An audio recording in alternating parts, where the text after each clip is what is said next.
G2인 중국과 미국을 제외하고 2020년에 투자에 또 주목해볼 만한 국가는 어디가 있을까요? 저부터 좀 말씀을 드려보자면 네. 베트남 시장을 좀 저희가 주의 깊게 바라볼 필요가 있다라고 생각이 듭니다. 베트남의 GDP 성장률이 19년 예상치가 무려 7%가 된다고 중국보다는 없네요. 그렇습니다. 중국은 지금 7%에서 6%대로 그리고 5%까지도 그렇죠. 지금 이야기가 나오고 있는 상황인데 베트남은 예전에 중국이 7% 정도 성장을 할 때처럼 고성장을 시작을 했다라고 보기 때문에 이러한 부분에 있어서 좀 주목을 해보셔야 될 것 같고요. 아까 7%가 성장을 했다고 하시는데 네네. 도대체 베트남의 어떤 분야에서 그만큼 성장을 이뤄낸 거예요? 먼저 이제 제조업 쪽에서 지금 성장이 좀 나오고 있다라고 보시면 될 것 같습니다. 원래 중국이 세계의 공장을 담당을 하고 있었잖아요. 최근에 이제 중국 같은 경우에는 임금이 계속해서 좀 상승을 하고 있어요. 그렇죠. 이러한 임금이 올라가다 보니까 좀 더 저렴한 국가인 베트남으로 옮겨가는 경우가 많이 있습니다. 삼성전자 같은 경우에도 베트남으로 공장을 지금 이전을 하고 있잖아요. 이러한 부분들이 제조업 분야의 성장률을 좀 이끌고 있는 것으로 보여지고요. 여기에 인프라 투자, 그리고 건설 이쪽에서도 굉장히 좀 성장률이 많이 나오고 있습니다. 이러한 모든 부분들이 내수 시장을 같이 성장을 하게 만드는 어떻게 보면 원동력이 또 되고 있다라고 볼 수 있을 것 같습니다. 맞습니다.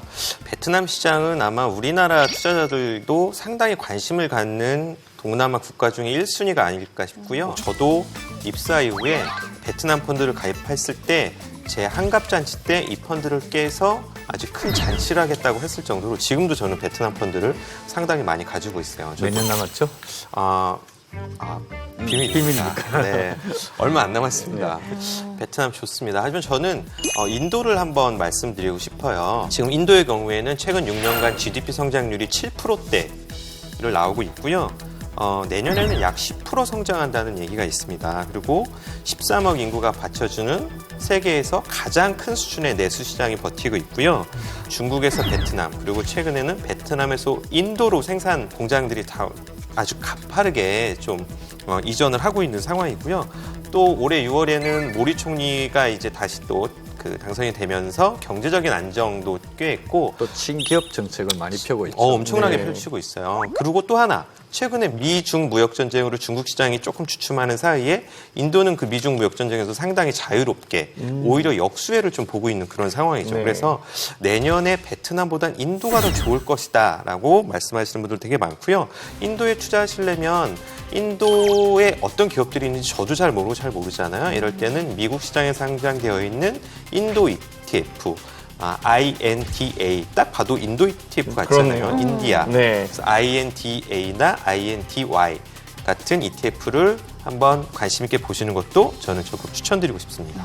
인도 생각보다 상당히 매력적인데요. 그래도 아직은 중국의 인구수가 가장 많기 때문에 중국 ETF를 또 그냥 넘어갈 수는 없을 것 같아요. 그렇죠. 네, 중국의 가장 대표적인 ETF라고 할 수 있는데요. 블랙락에서 발행한 차이나 라지캡 FXI라고 합니다. FXI. 네.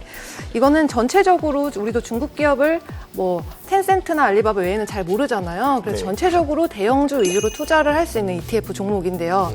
장점은 거래량이 또 활발하고 운용 자산도 가장 큰 편이라고 하고요. 네. 최근 추이를 살펴보면은 쭉 이렇게 상승을 하다가 미중 무역 분쟁이 있을 때 조금 아무래도 영향을 받았지만은 네. 그래도 변동성이 낮기 때문에 그나마 좀 안전하지 않을까 이런 생각을 해서 추천을 드리고 싶었습니다. 상당히 네. 안정적이네요. 네. 제가 좀 추천을 드리고 싶은 것은 제일 처음 저는 브라질 미중 무역 전쟁의 그 와중에서도 수혜를 받는 주식이 브라질이 아닐까 싶습니다. 삼바의 나라. 그렇죠.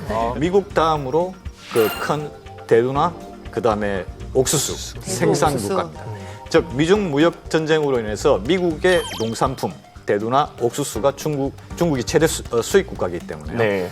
수출이 안 될 경우는 브라질이 상당한 수혜를 보는 거죠. 절대 관가해서는 안 되겠네요. 그렇죠. 지난 시간에 고위험성 상품인 DLS에 대해서 알아봤는데요. 또 다른 고위험성 상품들이 뭐가 있을까요? 저희가 지금 말씀을 드렸던 신흥국 시장에서도 고위험 상품들이 많이 있습니다. 신흥국 투자를 할 때는 반드시 알아셔야 될 게 그 국가의 정치적 안정성을 좀 보셔야 돼요. 최근에 아르헨티나, 터키 이런 국가들이 좀 문제가 됐고 다음 시세 차익은 좀 얻거나 채권 이자는 받을 수 있지만 환율이 떨어진다고 하면 환차 손 환율로 손실을 볼 수가 있고 리스크를 알아보실 때 가장 먼저 보셔야 될 게 그 나라의 기준금리가 몇 프로 정도에서 되고 있는지. 기준금리가 얼마 전에 터키는 20%까지 올라갔었잖아요. 그러니까 금리와 환율을 반드시 체크해야 한다는 점을 말씀드리고 싶습니다. 그런 신흥국의 주식 투자나 ETF를 투자한다는 것은 상당히 리스크가 따르게 되어 있습니다. 이제 그런 부분은 아무래도 저 국내 증권사의 전문가들한테 조언을 받아서 투자하는 게 훨씬 안전하다고 보고 있습니다. 국내 주식시장의 전문가라고 하시면 신 팀장입니다. 네.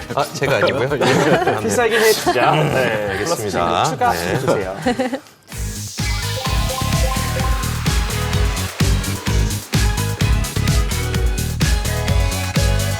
예, 유럽 브랜드 연구소가 발표한 또 자료가 있습니다. 네. 2019년 글로벌 100대 브랜드 순위를 조사를 한 결과인데요. 한국의 삼성전자가 21위로 유일하게 오. 지금 랭크가 되어 하나밖에 있습니다. 없어요. 네, 하나밖에 없습니다. 아, 말도 안 돼. 반면에 중국 기업은 알리바바가 탑 10 오. 안에 들었고요. 텐센트와 화웨이 등 13개 기업이 13개나요? 와. 네, 13개나 선정이 되었다고 합니다. 그럼 랭킹 1위는 어디인지 혹시 미국 쪽이겠죠? 당연히 미국 쪽이겠죠. 아닐까요? 또 1등이잖아요. 그렇죠. 애플 아니면 마이크로소프트? 애플은 그렇죠. 마이크로소프트. 1등은 미국의 애플이 차지를 했습니다. 이어서 구글, 아마존, 마이크로소프트 등 저희가 이제 친숙하게 알고 있는 빵주가 많네요. 네, 미국의 네. 대기업들이 상위 랭크를 다 차지했다라고 보시면 될 것 같은데 이것만 보시더라도 왜 우리가 미국과 중국 주식과 시장에 집중을 해야 되는지 알 수 있는 그런 결과라고 볼 수 있을 것 같습니다.